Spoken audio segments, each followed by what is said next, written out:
And it's Spain. Spain are your Euro 2024 winners, and to be honest, they're completely deserving. No one can have any complaints. Spain played the best football, they had the best players, they showed up for big games as well. On their route to the final, they beat some heavy teams. No other team is deserving of this trophy, and at the end, football wins. The better team won the game on the night, and the best team won the tournament. And to be truthful, English fans can't even hate. Yes, they lost the final. Unlucky, it's the second final in a row in the Euros that they lose. It's very hard to take, very difficult, but I'm sorry. Unlucky, it's football, it happens, but you can't even complain. Spain were the best team this tournament. Just look at this route. In the group stages, they were put in what's so-called the group of death. They had Croatia. Croatia, they beat 3-0. Croatia is a runner-up of the 2028 World Cup final. Croatia were in the semi-finals of the 2022 World Cup final after beating Brazil. They are not an easy team. Spain then went on to play Italy and they beat 1-0. They completely dominated that game, by the way, but Italy are your defending champions. They beat England in Euro 2020 final. Your defending champions, Spain beat them. Yes, Spain beat Albania, solid team. We could see that Albania could be a problem. Spain beat Georgia as well, Georgia, which beat Portugal. So also not really a walkover, but Spain were just playing the better football. They beat Germany 2-1. Germany, the host nations, and actually the best team outside of Spain in this tournament for me. And unlucky that they were faced or they were put against Spain in the quarterfinal, because I'm pretty sure this was the final that we were supposed to have. And even in the game, Germany ran Spain the closest out of all of them. The game ended 1-1 in 90 minutes. Then Spain won it in extra time with the last kick of the game.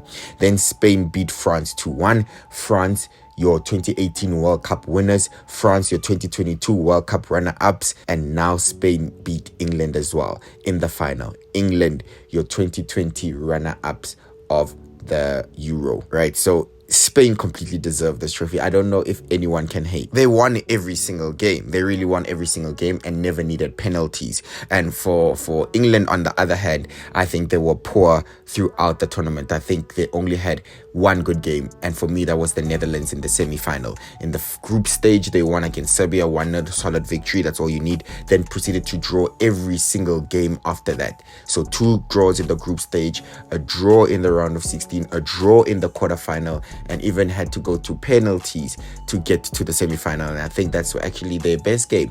The Netherlands were their best game, and for me that's unsustainable football. They can't create chances to score. They relied on a lot of last-minute equalizers. They conceded in a lot of games, and in all of those games they actually conceded first. So for me, poor, really poor, and not showing up. But they got to the final. They deserve their props. They deserve props for that. They made it to the final. So with Gareth Southgate, it was a good job at the end of the day. But for me, they were never gonna win it, right? I think we can all admit that England were somewhat fortunate to get to the final. They were not playing the best of football, but at the same time, if that's the football that they were playing, if that's the strategy that they were going with, they deserve to be in the final because they got there. They beat all the other teams to get there. So at the end of the day, let's praise England for making it to the final. And it's really unfortunate that they actually go home with nothing. After 2 consecutive years of making it to Euros finals, England don't go home with anything. Unfortunate.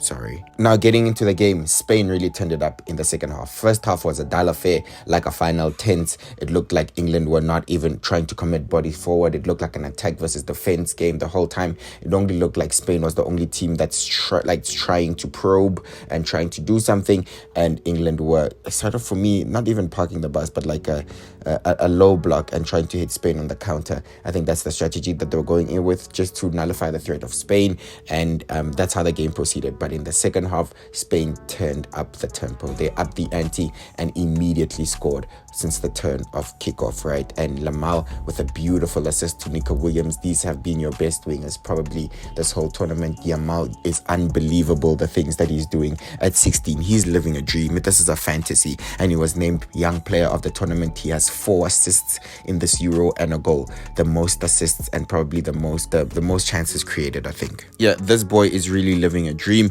Nico Williams was named man of the match. He had a beautiful goal as well, obviously set up by Yamal.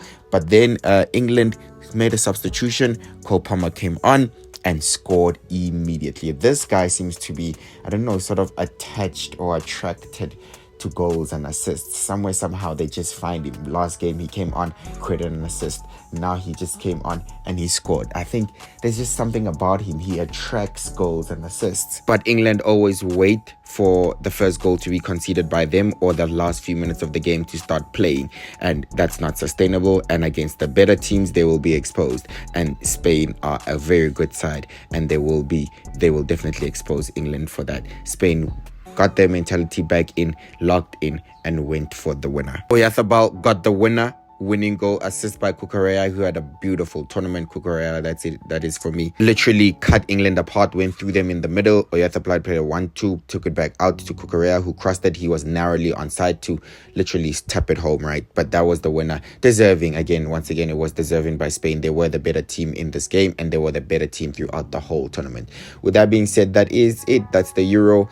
I think it was a great tournament. It could have been, a little bit more entertaining, especially the first week started so well, but then it started, drying out.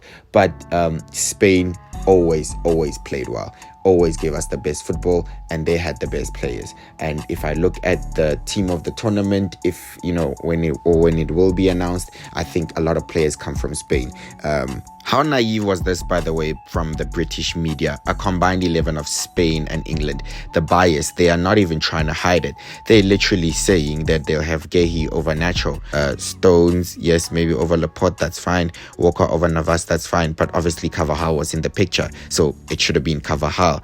I'm fine with Pickford in the goalkeeping slot, but Mainu over Ruiz, come on. Ruiz has been one of the best players of this tournament. Mainu didn't even play all the games, and he got hooked in the final. Bellingham over Dani Olmo, who should have taken his chances in this final, but he had a goal or an assist consecutively for 4 games since the last group stage game.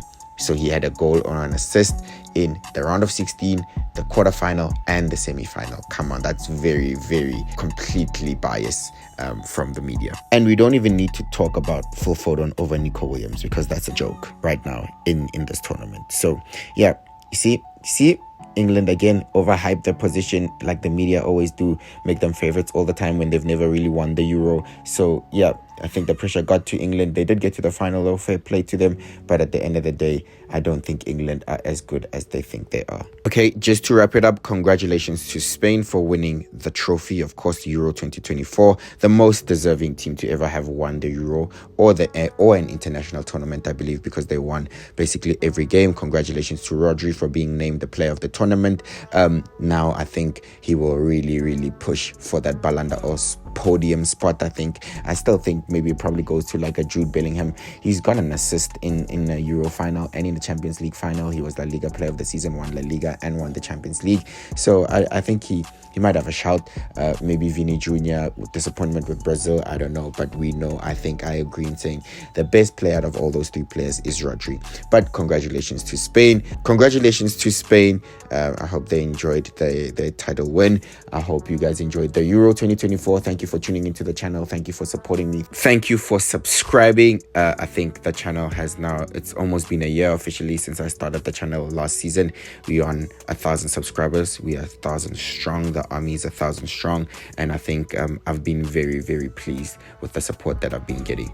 It's why I keep doing this. I am just a passionate football fan like you, and I'm just looking for my own community. That's basically what it is. So I'm very, very grateful to all of you that have shown me a lot of support. I've enjoyed the 2023-2024 season as a whole. We've covered African football, the AFCON, which I think is the best international tournament that I've seen in a long time. It was definitely better than the Euro. Champions League, we covered the Premier League, especially in depth. And obviously some local SA football. Hopefully the next season, it will be bigger and better. We looked at things like transfers, we looked at things like Player of the Season, Prediction Awards, and things like that, the Ballon d'Or. So I had a beautiful, beautiful season. I hope you did too. This was very memorable to me. So if you're new, please subscribe, stay tuned, join the family, and let's all have a good time just watching and enjoying football together. With that being said, I hope you enjoy the little break that you're gonna get now without football, and I'll see you again soon. Bye-bye.